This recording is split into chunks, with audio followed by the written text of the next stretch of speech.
Hey, what's going on YouTube? I got this car here, 2000 Subaru Impreza RS, one that everybody likes. But the brakes on this will be the same as a lot of Subarus from the same year, if not all Subarus. Alright, okay, so I'm not sure if you can see this. Okay, we're gonna start with these bolts. These hold the caliper, and before you loosen the bolts, I like to put a screwdriver in here, and I'll pry slowly, and this pushes the piston back into the caliper, so you'll be able to install the new brake pads. And you can do this once you have the caliper and all the brakes apart, but I like to do it now. That seems a lot easier to me. And yeah, that looks like it's all the way. I can just stick this in and finish the piston off completely because the brake pads are so worn out they won't push it back in. Cool. Compression done on this side. Just loosen these two bolts, remove the caliper. Okay, these are 14mm bolts. To ratchet, socket.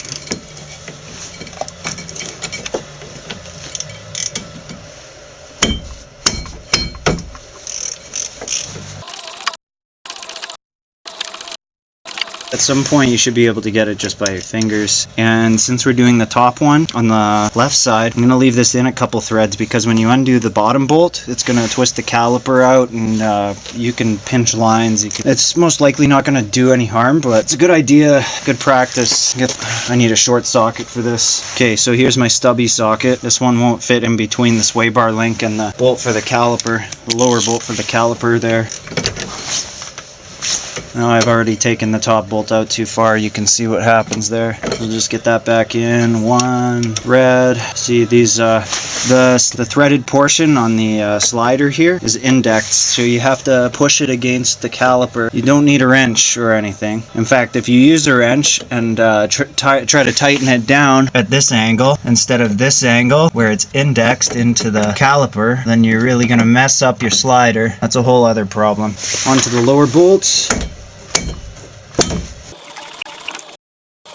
This is moving around a lot. That's because I have pre-loosened the bolts. I was just doing an inspection before I started the work, and those bolts are supposed to be quite tight. The bolts come off, put them where you're gonna find them. Caliper comes off. See the piston has been compressed all the way. Now I'll take the brake pads out. Careful not to mess up your little shims here.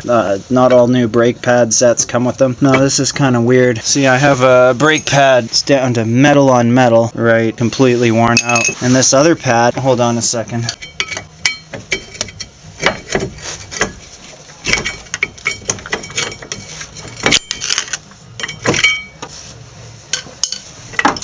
And this other pad has he's almost 60-70% on it. I'm not sure why that happened. Usually it's the sliders that will cause something like that. I'm feeling them, they're perfectly smooth. I mean, I think it's the rotor condition. I mean, this is absolute garbage. There's no contact patch at all on this. I know it was grinded, but you can tell that it's been rusting away. It's got a contact patch like this before the brake pad gave out. But overall, the caliper is in great health. It's just the brake pads and the rotor that's garbage. And I've already check the e-brake inside, which we'll get to in a moment, and that's fine too. Alright, so once you got the caliper off, those two bolts, we got the caliper all compressed. The next step are these two bolts right here and here. I don't know if you can see that, so don't give me crap in the comments. Okay, here we go. These ones are 14 as well.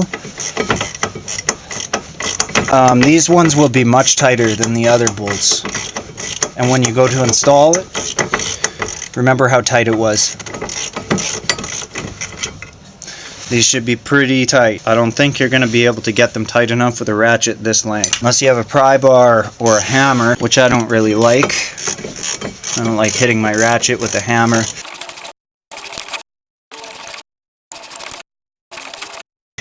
Awesome. And we got this off. Now the next step, I'm just gonna clean up the little bases that the brake pad goes into. Right here and right here in the corner, because my brake pads did not come with new shims. Okay, my weapon of choice is a steel wire brush. Just like here. Anywhere the brake pad is gonna touch. Don't breathe this.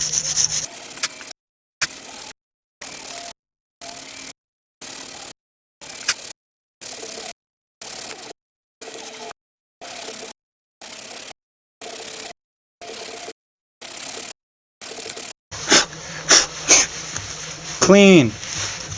Now you're going to want to remove the sliders here, and they just pull right out. I just hold the rubber back with one hand, that, and a twist and pull, and that comes out. Okay, a lot of the time you'll see this rubber bushing here, and it's important that you put that back where it came from. So I'm going to do one at a time, and what we're going to do is just wipe off all the old grease. We're going to apply a thin to medium layer of synthetic brake lubricant. I'll go grab that. Okay, so here's our slider. Take your rag, wipe it off. Try not to take the rubber thing off, the rubber bushing. Perfect. Now I'll take my brake lubricant, and we're gonna do a little layer like this. Okay, and I'm putting it on one side, and the reason I'm doing that is so that it doesn't make an airtight seal when I'm inserting the slider into the brake caliper. And why that might actually be the reason that we had that premature wear on that one brake pad. If you have that air pressure that can't get out of here, then it's going to be pushing on the brake pad right there. It's just a theory. Anyways, so you got to put this in, put it in straight, completely straight, and then spin it when you get it down. Try to get that rubber on. Might have to. Yeah. Come on. Awesome. There. One done. Now for the next one. Okay. Now you got to get the brake rotor off. And most of the time it's going to be rusted on, and it's going to be pretty hard to get off. On this rotor, we're lucky we have these two threaded holes here, and all you do is poke it with your finger and then pull the rotor off, and you're done. No, that's not what you do. There are two methods. If you don't have these holes, you're going to have to hit with a hammer here, here, here, here. I suggest spraying some penetrating oil in here, here, here, here before you hit it, and you know, you just go hard, but be very careful not to hit your studs. But we got these holes, so I'll just put it like that, and then you take your ratchet. Okay, now go hard. And when it pops off a little, just alternate sides. And yeah, make sure your e-brake isn't on or you'll break something. Okay, so now you've got the rotor off. You've inspected the e-brake to see if it's cracked, which I did not show you how to do. Here we go. Just check it for cracks along there, and also pay attention to the thickness right there. Come down and there, and then here and here. A lot of the time you're gonna have a portion that's near 100% even when the brakes are worn out, so you can really tell how much brakes you have left on the e-brake. This is not super important for stopping though. All your braking power is done through this caliper, not this brake line. These brake pads are hooked up to your parking brake handle. Okay, so you get a new rotor. Most of the time they're gonna have a bunch of packaging grease on it to prevent rust when they're storing it. So I take some brake cleaner. Honestly, I prefer Sunlight dish soap. I've seen brakes squeak after this before, but 95% of the time it's fine.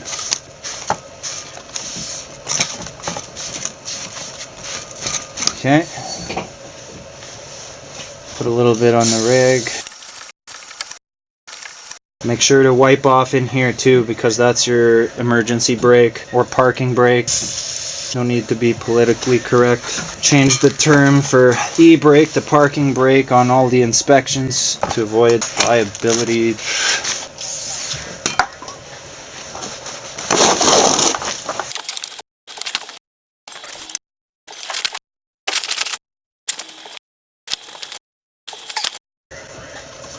Very clean. All the grease is gone at least. Alright, let's slap her on. Okay, so I know you guys probably bowled before. So the next step, you're going to have to bowl this on or it's not going to stay. So you just swing, throw it as hard as you... Now, take note, there might be some other holes here that will be countersunk, and that will mean that there are threaded holes on the hub face for a bolt to hold the rotor. On this one there are not, which is fine. So the brake pads will hold it straight for me. It's the only reason you want a bolt to hold it, so it's easier to install everything. Now you've installed your rotor, you've cleaned your sliders, cleaned your shims. Let's install the bracket. I don't know the torque spec on these, but I would do about 80 foot-pounds or more. About 80 foot-pounds.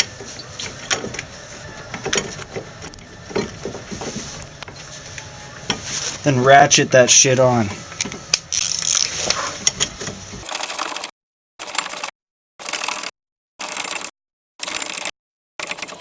Okay, I'm gonna do these up snug just to start.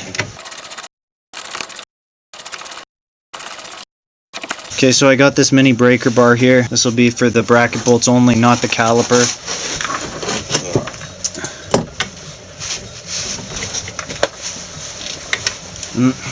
Want a good swing. I can rotate it a quarter turn. It's about 80 foot-pounds.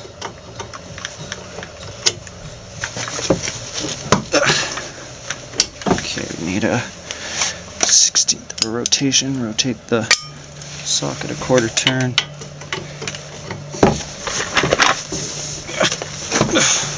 Okay. Awesome. Now I'm gonna go lube up my brake pads. Now I got my brake pads here. Okay, I'm gonna put a thin little layer of lube right here. Everywhere. Perfect, that'll prevent a rattling sound if you were to have one. Also right here and here, just like that. And repeat for this side and all the other pads.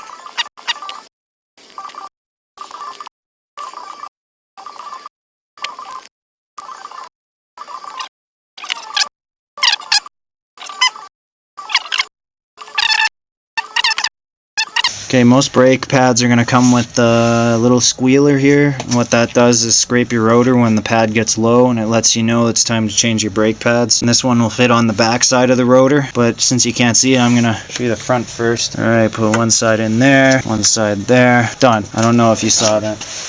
Okay, now for the back one. Push it in.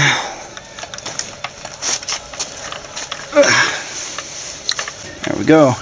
Now that's a little bit hard to get in, but it's fine. If you can push it with your hand, it should be fine. If you need pliers to push them in, then that's going to cause premature brake wear. You don't want that. Okay, so brake pads are in. Since we compressed the caliper earlier while it was still installed to the vehicle with the screwdriver, we can just slide it right on. Make sure you index the sliders correctly so that they don't spin when you tighten the bolt. Oh, I might be wrong there. The squealer's hitting the... Okay, the caliper's on. You got your sliders indexed properly. Let's install the bolts. These ones don't need to be too tight. You can do it up with just a ratchet. Pull hard though. You can do it with a ratchet. Just so if you're just doing brake pads, you can just remove the caliper, that's all. If you're removing the rotor, you have to get the bracket off, or that's going to block the rotor. Okay, once you got all your parts installed and stuff, I like to go into the car. You're going to stomp on the brake. Well, not like hard, but just pump the brake a few times until it pumps up and gets hard. Okay, after you pumped your brake, install the wheel, torque the nuts to 80 to 86 foot-pounds, and you're done. Oh, I almost forgot. You have to change the brakes on the other side too. Same operation for the other side. Thank you very much for watching my video, and if you want to see more videos like this in the future, please subscribe, leave a comment, like, and share. That pretty much sums this up. Enjoy your brand new brakes.